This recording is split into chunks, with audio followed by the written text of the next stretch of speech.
Good morning, students.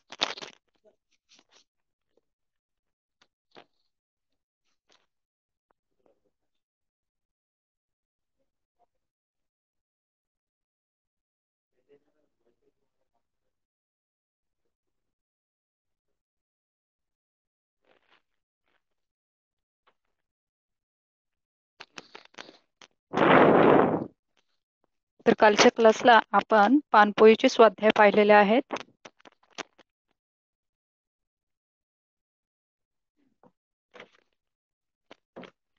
आणि कालचा गृहपाठ होता कथा पूर्ण करा. चौकटीमध्ये कथा दिली होती. निम्मी कथा होती आणि बाकीची राहिलेली कथा पूर्ण करायची होती. ठीक आहे. तर या ठिकाणी आपण पेज नंबर 55 पाहत आहोत. पूर्व आवाज येतोय?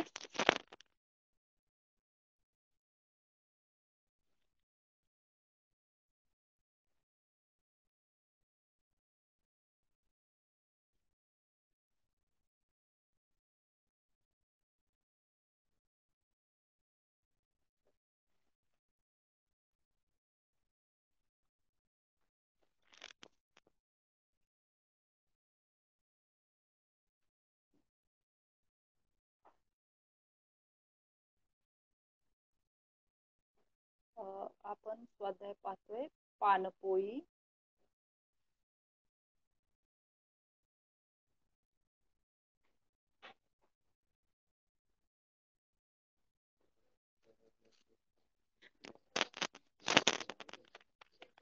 पूर्व आवाज येतोय का?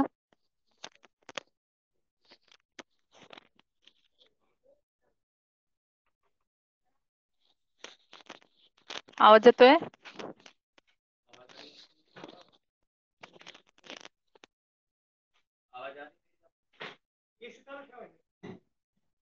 बंद बंद काळे सर.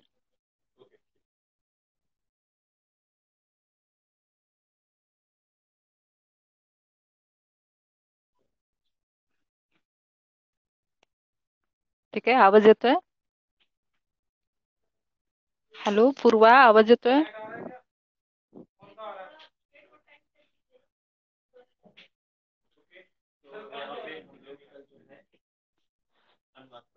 आपण पाहतोय पानपोई.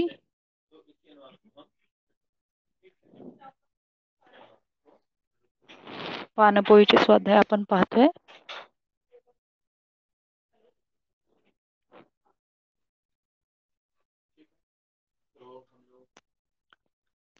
पूर्व आवाज येतोय?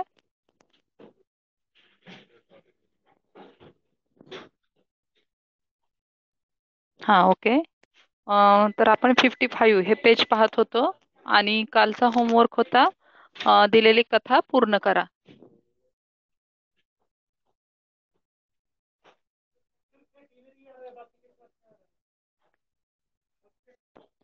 ठीक आहे. तर याच्यामध्ये पेज नंबर 55 तर आपण अ गट आणि ब गट पाहत होतो. त्याच्यातला आहे ब गट. त्याच्यामध्ये पहिला होता आमराई.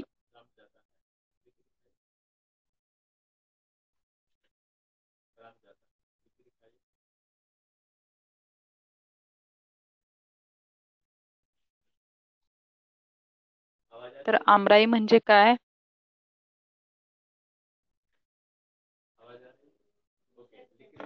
आमराई म्हणजे काय आहे त्याचा अर्थ?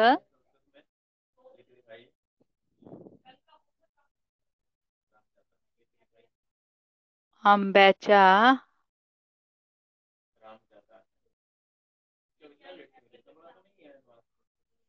Mango tree garden. बरोबर, आंब्याच्या झाडांची बाग. ठीक आहे. आता पुढचं दुसरा ब गटामधला आहे ऐन दुपारी. ऐन दुपारी म्हणजे काय?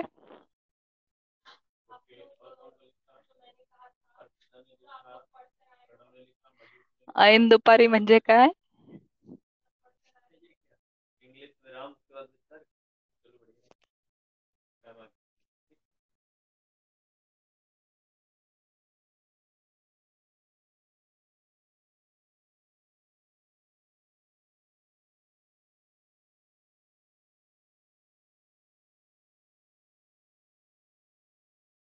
हा, ऐन दुपारी म्हणजे भर दुपारी. ठीक आहे.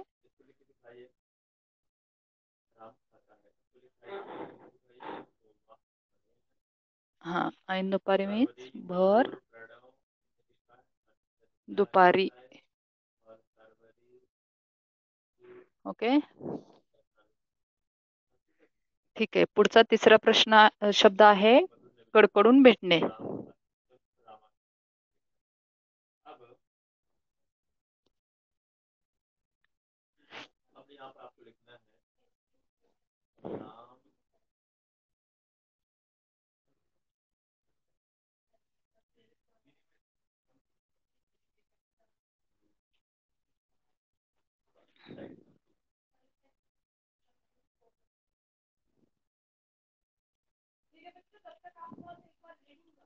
कडकडून भेटणे म्हणजे काय?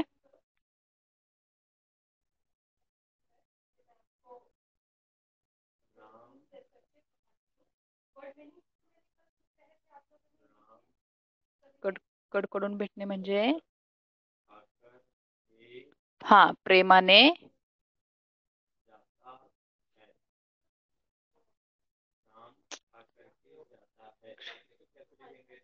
प्रेमाने मिठी मारणे. प्रेमाने मिठी बोर्ड दिसतोय का पूर्वा व्यवस्थित? मारणे. ओके. प्रेमाने मिठी मारणे. याचा वाक्यात उपयोग कर. या वाक्प्रचाराचा वाक्यामध्ये उपयोग करायचा आहे.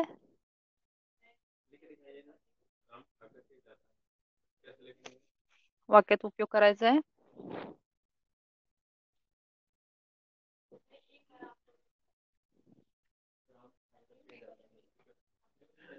प्रेमाने मिठी मारणे वाक्यात उपयोग करा.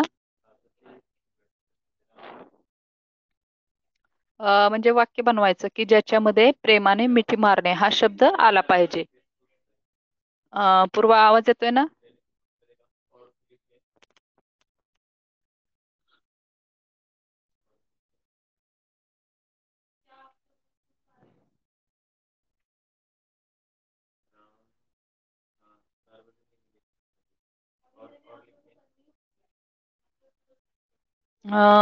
हा, मी आगीला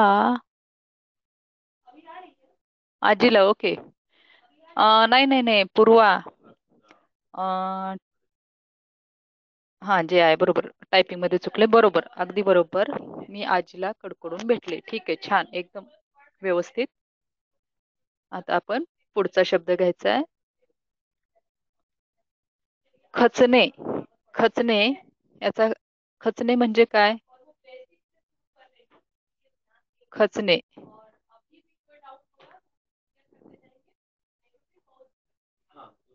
खचणे म्हणजे हा, ढासळणे. खचणे म्हणजे ढासळणे. ओके. किंवा खाली येणे. याचा वाक्यात उपयोग करायचा आहे. खचणे या वाक्प्रचाराचा वाक्यात उपयोग करा.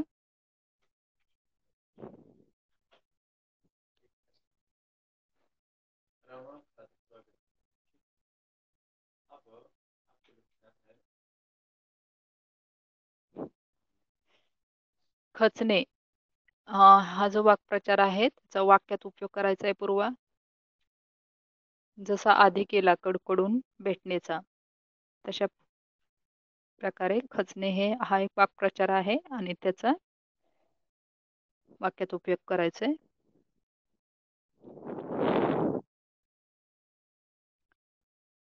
आवाज येतोय ना पूर्वा?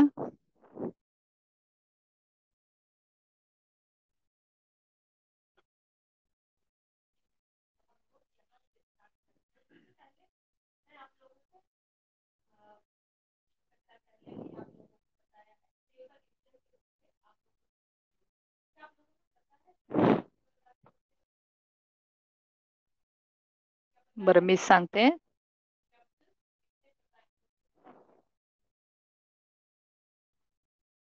काल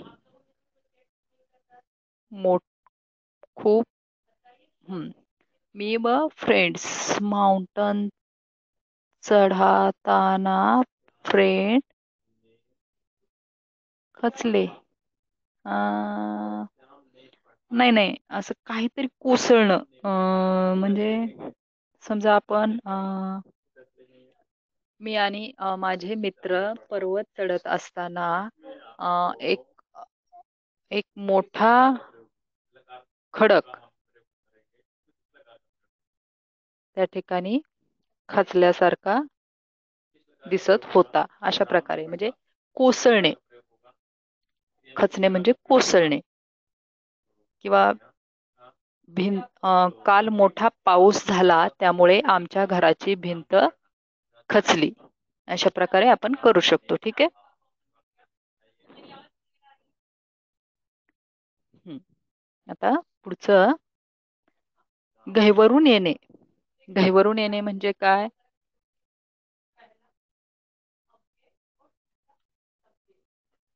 गहिवरून येणे मन भरून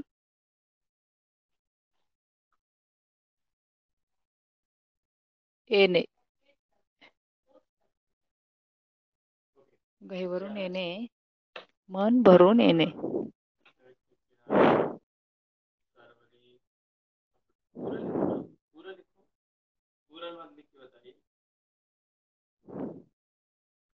याचा करायचा वाक्यात उपयोग. गहिवरून येणे मन भरून येणे.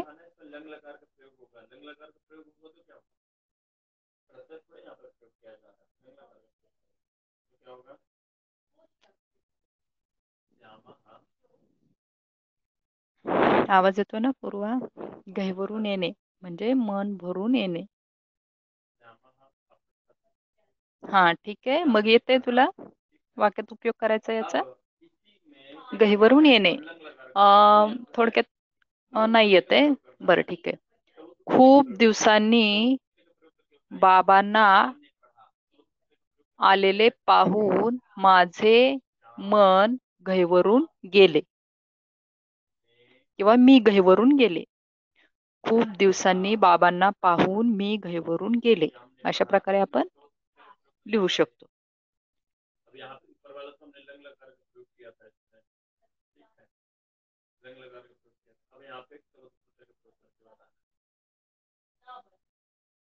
किंवा एका कुटुंबाची झालेली वाताहत पाहून मी गहिवरून गेले. अशा प्रकारे सुद्धा करू शकतो आपण. ठीक आहे. आता गिल्ला करणे. गिल्ला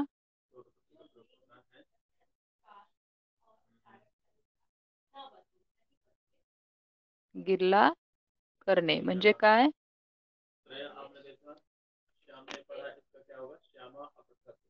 गिल्ला करणे याचा अर्थ काय?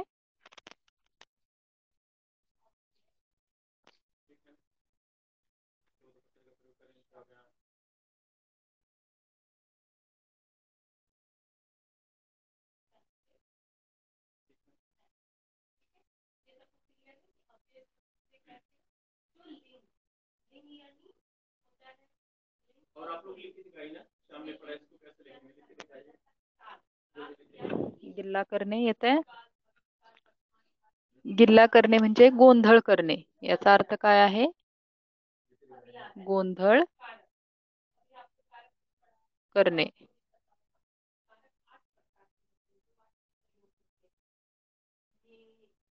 गोंधळ करणे. ठीक आहे.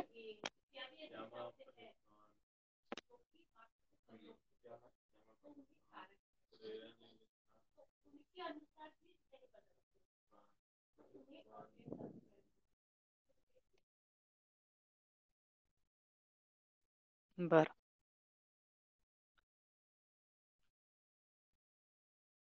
फेरीवाल्याला पाहून फेरीवाल्याला पाहून मुलांनी एकच गिल्ला केला. पाहून मुलांनी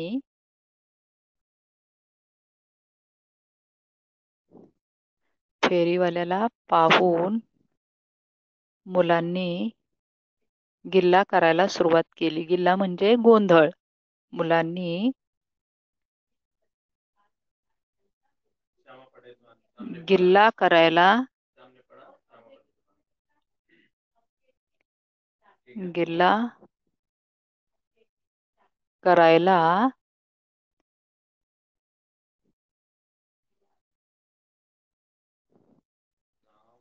सुरुवात केली. ओके, आलं लक्षात कसं करायचंय वाक्य? फेरीवाल्याला पाहून मुलांनी गिल्ला करायला सुरुवात केली किंवा गिल्ला केला. अशा प्रकारे गिल्ला म्हणजे गोंधळ. आता पुढचा प्रश्न आहे चडफड. चडफड. चडफड याचा अर्थ काय आहे? चडफड करणे म्हणजे राग व्यक्त करणे. राग व्यक्त करणे. चडफड करणे म्हणजे राग व्यक्त करणे. आवाज येतोय का पूर्वा?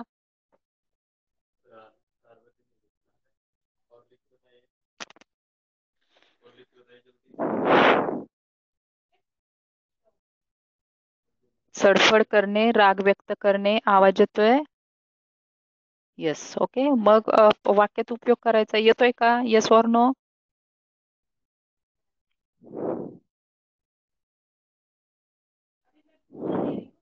नो का बरं? अगं आईने सांगितलेले काम मला करायचे नव्हते म्हणून मी चडफड केली. हे बघ, आईने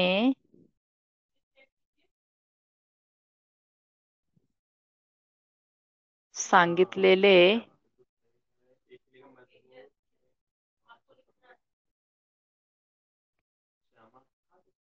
आईने सांगितलेले काम मला करायचे नव्हते म्हणून मी चडफड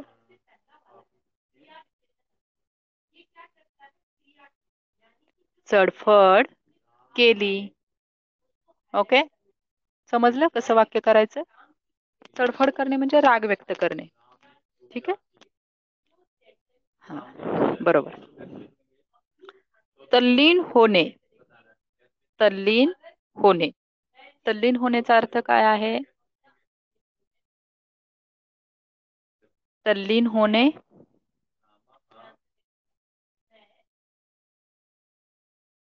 तल्लीन होणे म्हणजे काय? हा, दंग होणे. तल्लीन होणे म्हणजे दंग होणे, गुंग होणे. दंग और गुंग होणे. ठीक आहे. तर तल्लीन होणे याचा करायचा आहे वाक्यात उपयोग. वाक्यामध्ये ते वापरायचंय. हे प्रश्न असतात पूर्वा परीक्षेसाठी. हे प्रश्न आहेत. वाक्प्रचार, त्याचा अर्थ सांगायचा असतो आणि वाक्यात उपयोग करायचा असतो.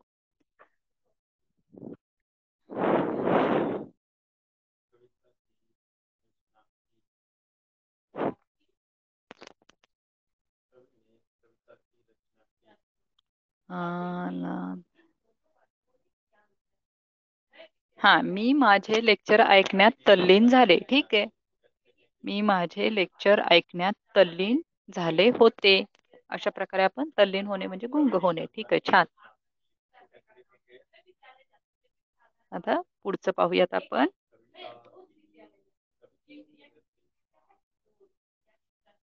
धमाल. धमाल करणे. धमाल करणे, मज्जा करणे. ठीक आहे, धमाल करणे म्हणजे मज्जा करणे. आता याचं तू वाक्य बनवू शकतेस. कसं बनवशील वाक्य? धमाल करणे, मज्जा करणे, मजा करणे किंवा मज्जा करणे दोन्ही चालते.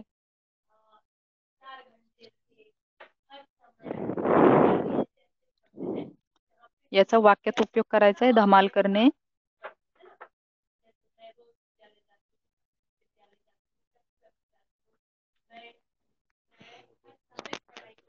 धमाल करणे.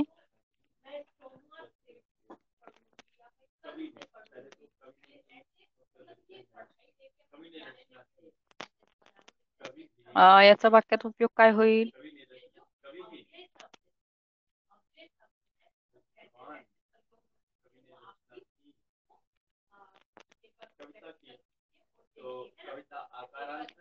हा, माझ्या बर्थडे पार्टीला मी व माझ्या फ्रेंड्सने खूप धमाल केली. फक्त फ्रेंड्स जे इथं लिहिते ना, अं, ते आपल्या नोटबुक मध्ये नाही लिहायचं. मित्रमैत्रिणींनी अशा प्रकारे लिहायचं. ठीक आहे, छान. ओके. किंवा आम्ही दिवाळीच्या सणाला धमाल करायची ठरवले आहे, असं पण आपण म्हणू शकतो. ठीक आहे, बरोबर.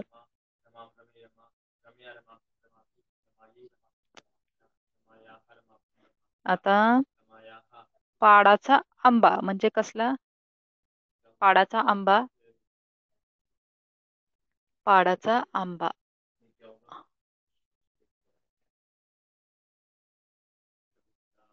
म्हणजे कसला?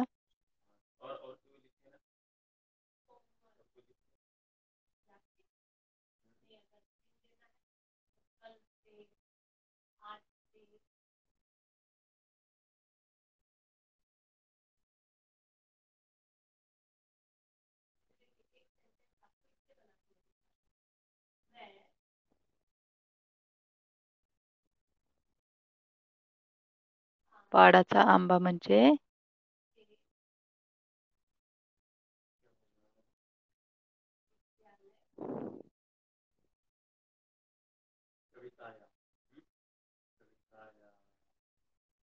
पाडाचा आंबा म्हणजे कसला आंबा?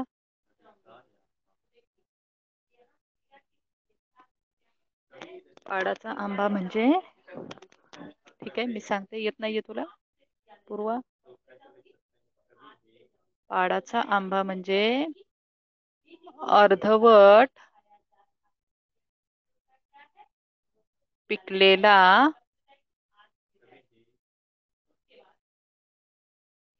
आंबा. अर्धवट पिकलेला आंबा म्हणजे पाडाचा आंबा. ठीक आहे, आता आपण पुढचं पाहूयात.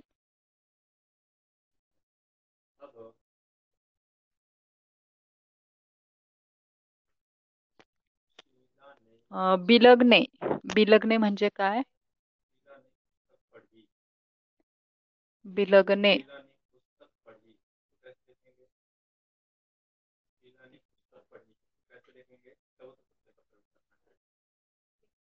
बिलगणे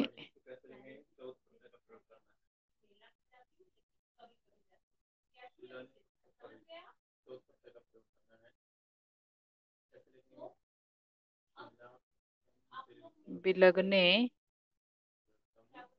म्हणजे काय? पूर्वा, आवाज येतोय ना?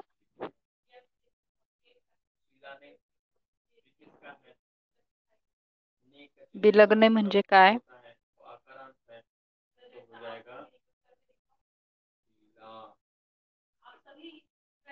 प्रेमाने जवळ येणे. अ, तर याचा करायचा वाक्यात उपयोग. बिलगणे म्हणजे प्रेमाने जवळ येणे. याचा करायचा वाक्यात उपयोग.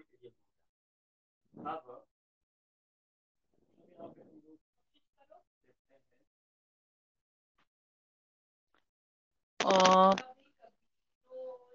मी एक करून देते, तू एक करायचं.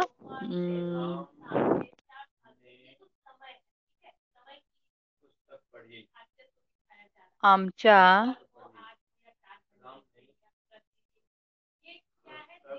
घरातील मांजरीची पिल्ले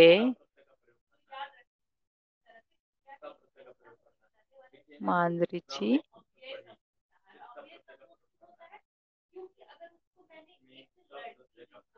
पिल्ले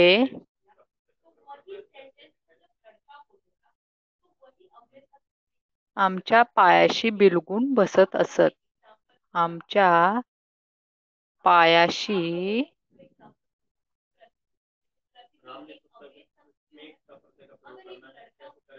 बिलगून बसत असत किंवा बसत होती. ठीक आहे. आमच्या घरातील मांजरीची पिल्ले आमच्या पायाशी बिलगून बसत होती. ठीक आहे.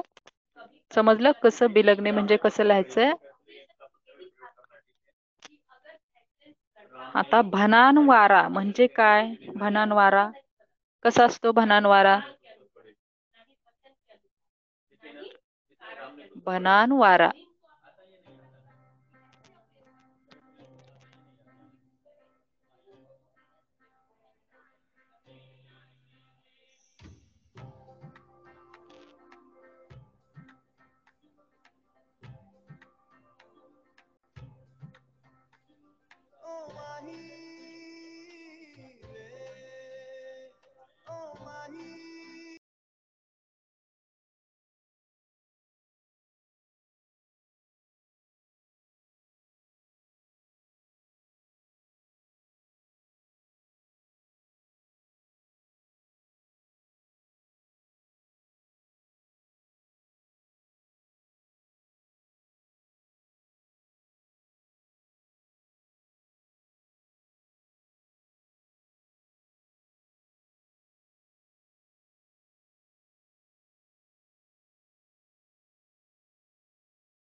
आवाज येतोय. भनान वारा म्हणजे काय. भनान वारा म्हणजे काय.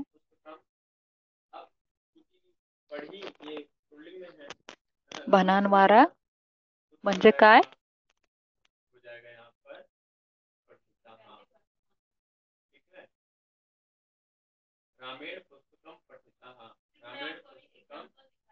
पूर्वा आवाज येतोय. भनान वारा म्हणजे काय.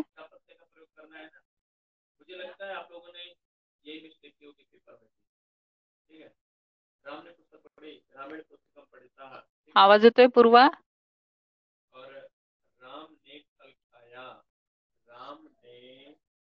ठीक आहे मी सांगते. भनान वारा म्हणजे वाऱ्याचा भयभीत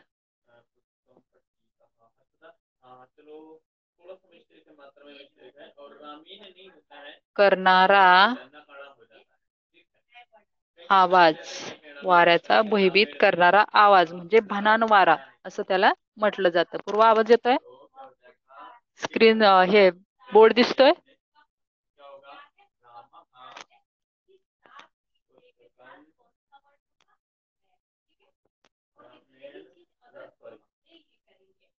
वाऱ्याचा भयभीत करणारा आवाज. भनान वारा म्हणजे वाऱ्याचा भयभीत करणारा आवाज. ओके. आवाज येतोय पूर्वा. हा ओके ठीक आहे. हे समजलं. आता पुढचं पाहायचंय. लुकलुकणे म्हणजे काय. लुकलुकणे. लुकलुकणे म्हणजे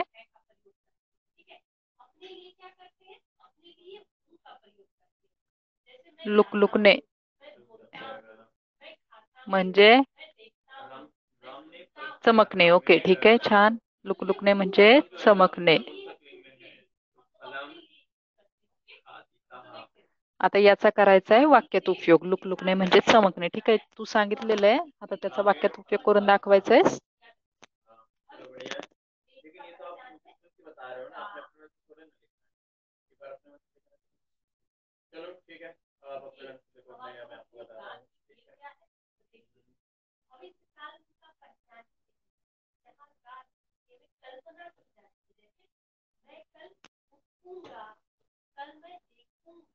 येतंय पूर्वा. लुकलुकणे वाक्यात उपयोग.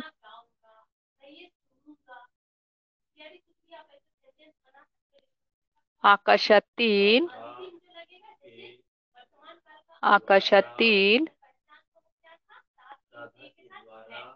लुकलुकणारे, लुकलुकणारे,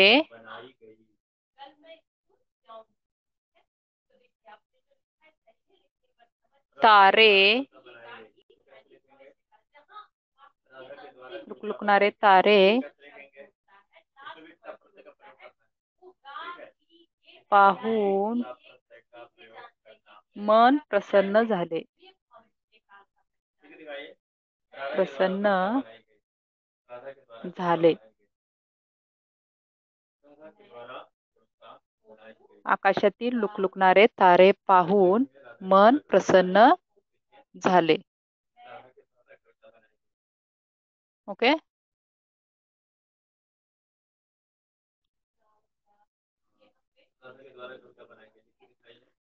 माझ्या, तू काय लिहिलंयस?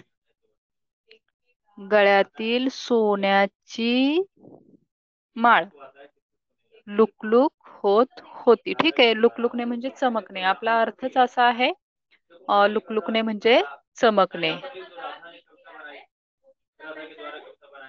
हा, तर लुकलुकणे याचा तू वाक्यात प्रयोग केलेला आहेस. ठीक आहे, इथपर्यंत व्यवस्थित समजले? हे हे जे आपण अ गट आणि ब गट घेतले, याच्यामध्ये काय फरक होता? अ गट आणि ब गट मला सांग बरं. अ गट आणि ब गट याच्यामध्ये काय फरक होता? हे बघ, हे दोन गट घेतले. पहिला घेतला अ गट आणि दुसरा घेतला ब गट. तर या दोन गटामध्ये काय फरक होता? फरक सांगितलेला आहे, कारण आपण हे शब्दकोश याच्याविषयी पाहिलं. हा, लेसन वाईज. पण हे अ गटातले शब्द जे आहेत, किती आहेत मूळ? 4, 5, 6, 7, 8, 9, 10, 11, 12, 13 आणि यातले सुद्धा 13 आहेत. परंतु ब गटामध्ये जे शब्द दिलेले आहेत अ गटातलेच आहेत, परंतु ते कसे दिलेले आहेत सांग बरं. हे आणि हे शब्द एकच आहेत, परंतु काय फरक आहे या दोन गटांमध्ये? वरती सांगितलेलं आहे काय फरक आहे. कारण ब गटामध्ये जसं आपल्या शब्दकोशाची रचना दिलेली असते. कशाची? शब्दकोश. वरती सांगितलं आपल्याला शब्दकोश कसा असतो, त्याची माहिती वरती सांगितली. काल सांगितलं ना की 12 कडीतील स्वर चिन्हानुसार अ गटातले शब्द दिलेत का सांग मला आधी. 12 कडीतील स्वर चिन्हानुसार अ गटातले शब्द दिलेत की ब गटातले दिलेत? ए और बी? 12 कडीतील म्हणजे थोडक्यात आकार विल्यांप्रमाणे अल्फाबेटिकली कोणते आहेत शब्द? हा, मग कोणत्या गटातले आहेत? अ की ब? ए और बी? अ किंवा ब? कोणकोणते आहेत? अतले आहेत की बतले आहेत? हा, बी मधले आहेत. ठीक आहे, तर याच्यामध्ये जसा आपला शब्दकोश असतो आकार विल्यांनुसार, त्याप्रमाणे हे शब्द दिलेले आहेत. त्यांचे अर्थ सुद्धा पुढे दिलेले आहेत आणि आपण त्याचा वाक्यात उपयोग सुद्धा केलेला आहे. आता शेवटचा आपला भाग आहे, आले का लक्षात? आता आपण जे जे पाहिलं तर ते लक्षात आलं का? तर ते या ठिकाणी दिलेलं आहे की क, ख, ज्ञ. इथून आपण सुरुवात करतो व्यंजनांना. क, ख, नंतर शेवटी असं ज्ञ. तर या अक्षरांच्या क्रमानुसार व 12 खडीतील चिन्हानुसार वरील शब्द लिहिले आहेत. वरील शब्द म्हणजे कोणत्या गटातले? ब गटातले. ओके. शब्दकोश पाहताना याच पद्धतीने पहा. तर ज्यावेळी आपण शब्दकोश पाहणार आहे त्यावेळी फक्त याच क्रमाने आपण पाहणार आहोत. म्हणजे पहिल्यांदा क चे शब्द येतील, नंतर क, का, की, अशा प्रकारे के ए, के आय, नंतर के यू वगैरे, आणि नंतर ख चालू होईल. तर अशा प्रकारे क, ख, ग. तर या क्रमानुसारच आपल्याला शब्दकोश पाहायला मिळणार आहे आणि त्यानुसारच आपण पाहायचं आहे. पाठ्यपुस्तकातील इतर पाठांमध्ये, आता पाठ्यपुस्तकातले म्हणजे हे जे आपलं पुस्तक आहे 6वीचं, तर या पुस्तकातील इतर इतर जे पाठ आहेत आलेले शब्दार्थ पहा. आता हे आपण कोणत्या पाठातले घेतले होते? फक्त पाठ दुसरा आणि पाठ तिसरा. कोणत्या पाठातले घेतले होते? पाठ दुसरा कोणता आहे पूर्वा? दुसऱ्या पाठाचं नाव काय आहे? दुसरा पाठ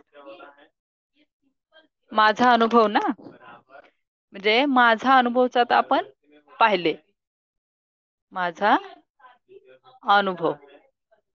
तर वरती जे आपण 13 शब्दार्थ पाहिले ते कशातले आहेत? माझा अनुभव या पाठातले. आणखी दुसरा एक पाठ आहे, पाठ तिसरा. ओके, पाठ 3. तो कोणता आहे? पाठ तिसरा आपल्या 6वीच्या पुस्तकातला पाठ तिसरा कोणता आहे? पाऊस आला.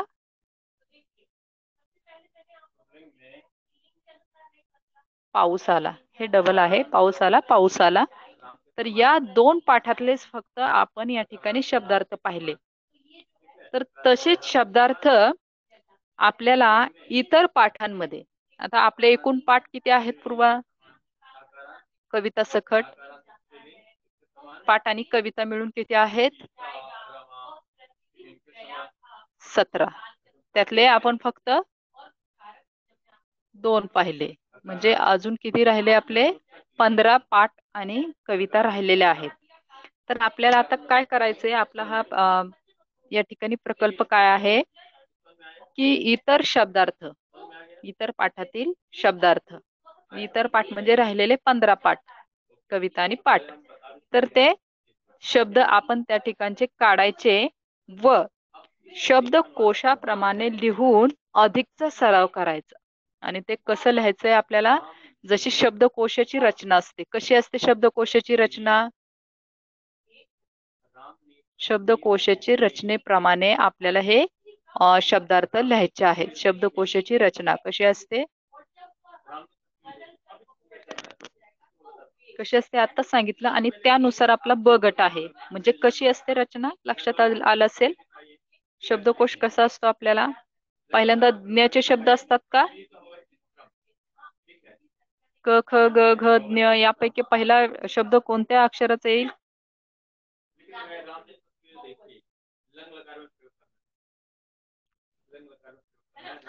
क. क पहिला येईल, शेवटी ज्ञ येईल.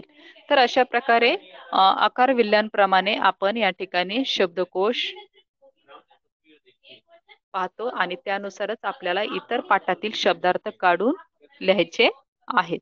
समजा मी तुला एक 4-5 शब्द देते, तर त्याच्यातले योग्य क्रमाने शब्द तू कसे लावशील? ठीक आहे. पहिला दिला खग, दुसरा आहे खग. खग साठी शब्द सांगायचे. नंतर घर, नंतर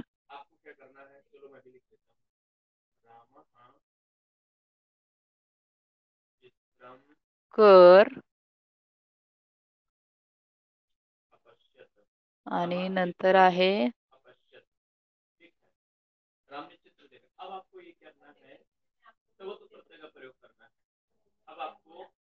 ग,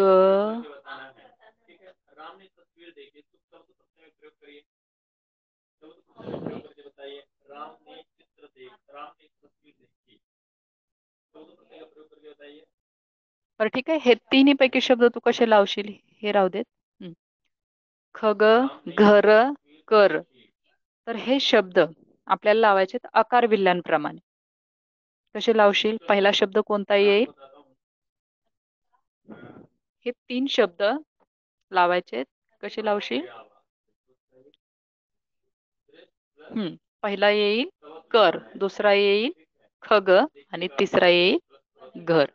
ओके, म्हणजे आकार विल्यांप्रमाणे लावायचे म्हणून कर, खग आणि घर. मला सांग, कर म्हणजे काय? कर म्हणजे काय? कर कर या शब्दाचा अर्थ काय?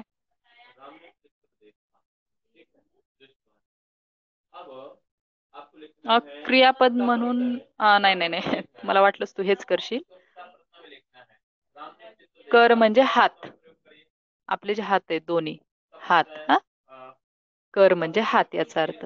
आता कर हे क्रियापद आहे, ठीक आहे, तू सांगितलं ते बरोबर आहे, पण एक नाम म्हणून करचा अर्थ आहे हात. खग म्हणजे काय?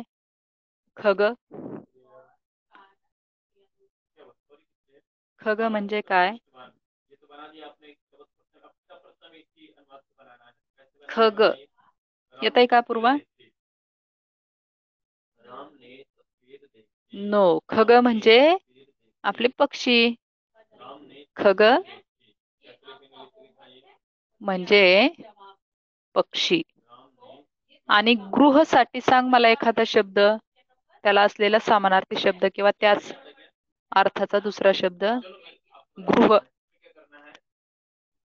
हा त्या ठिकाणी शब्द आहे. घर, गृह, सदन अशा प्रकारे. तर हे गृह, घर, सदन हे आहेत घरासाठी शब्द. ठीक आहे. आता आणखी तुला 2-3 शब्द देते आणि ते तू लावायचे. अं,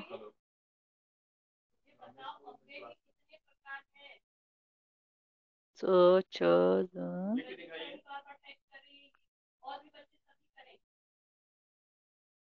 इमारत,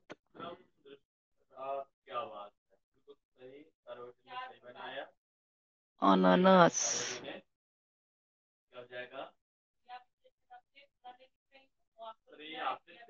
एक. एक म्हणजे ही संख्या आहे, एक. तर ह्या तिन्ही हे तिन्ही शब्द आकार विल्यांप्रमाणे लावायचे. आकार विल्यांप्रमाणे.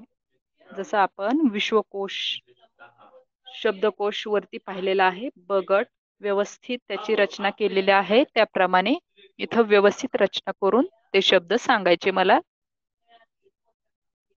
इमारत, अननस आणि एक हे 3 शब्द दिलेले आहेत. हे आकार विल्ल्यानुसार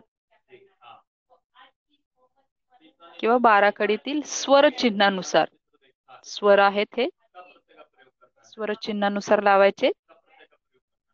ऐकले ते ना पूर्वा? पहिला कोणता येईल सांग? बरं ठीक आहे, मीच सांगते, तू काय देतच नाहीये उत्तर. पहिला येईल अननस, दुसरा येईल इमारत आणि तिसरा येईल एक. तर आजचा आपला शेवटचा भाग आहे होमवर्क.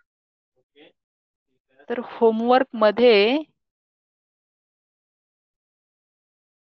पेज नंबर 55, पेज 55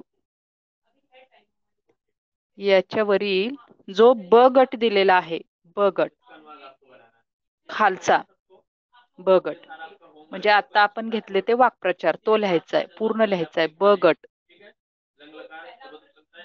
ब गट लिहिणे, ब गट लिहायचा आहे.